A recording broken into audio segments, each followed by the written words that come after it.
G'day guys, how's it going? In this tutorial we're going to be looking at how to master music theory by converting the alphabetical system into numbers.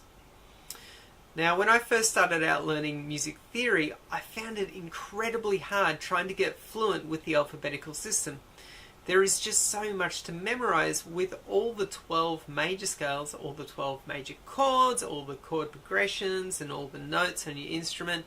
And then once you've mastered all of those, there are all the minor scales and chords, and seriously that is just the tip of the iceberg, because then you have all the extended chords and all the other crazy scales. Anyway, we'll leave that for another time. Now, it wasn't until I started my music degree that I was introduced to American jazz theory and relative pitch, and that's when everything came together for me. And that's what I want to share with you right now. Now, behind the alphabetical system, there is a simple number pattern which all scales, chords, and chord progressions follow, and is very easy to learn. And not only that, but it also trains your ear at the same time, greatly improving your ability to work out music by ear. And I tell you, what's not to love about that? Okay, so here is the pattern of the major scale written as numbers. An easy way to remember this pattern is that all the numbers have a space in between, except for the numbers 3 and 4, and 7 and 1. Now, the most important thing I need to point out is that all major scales follow this one pattern. It's that simple. Now let's have a look at how this number pattern works with the alphabetical system. The main thing to understand about the alphabetical system is that it's basically algebra, which is a mathematical system, and behind it is the number pattern that I just showed you. Let's see how this works.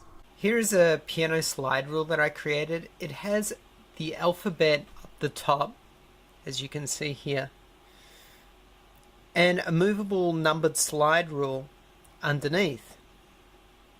This numbered slide ruler is the major scale pattern that we looked at. And here's how it works. If you slide the number 1 to C, which is what I've already got here, you will now have the C major scale. And when I play the keys that have the numbers above them, we can hear that it sounds like a C major scale, which I'll demonstrate now. So we have 1, 2, 3, 4, 5, 6, 7, and 1. Okay.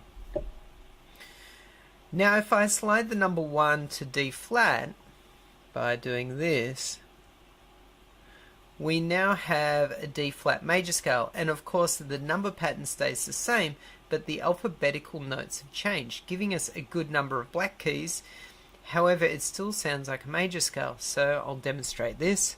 So 1, 2, 3, 4, 5, 6, 7, 1, and then I'll play it backwards. 1, 7, 6, 5, 4, 3, 2, 1. And of course, if I move the number to any alphabetical, we still get the sound of a major scale, just a little higher or lower in pitch. I'll do one more demonstration. I'll move number 1 to G, and then if I play where the numbers are sitting, 1, 2, 3, 4, 5, 6, 7, 1, and of course it still sounds like a major scale. This now shows us that all major scales follow the same number pattern and solves the problem of having to only rely on the alphabetical system. Now, if you'd like to make your own piano slide rule, I've left a download link in the description, which will take you to my website. There you can download a free template with the instructions that will help you to make the same one that I have here. Now, if you're still not convinced, here are 3 reasons why the number pattern is easier to learn than the alphabetical system.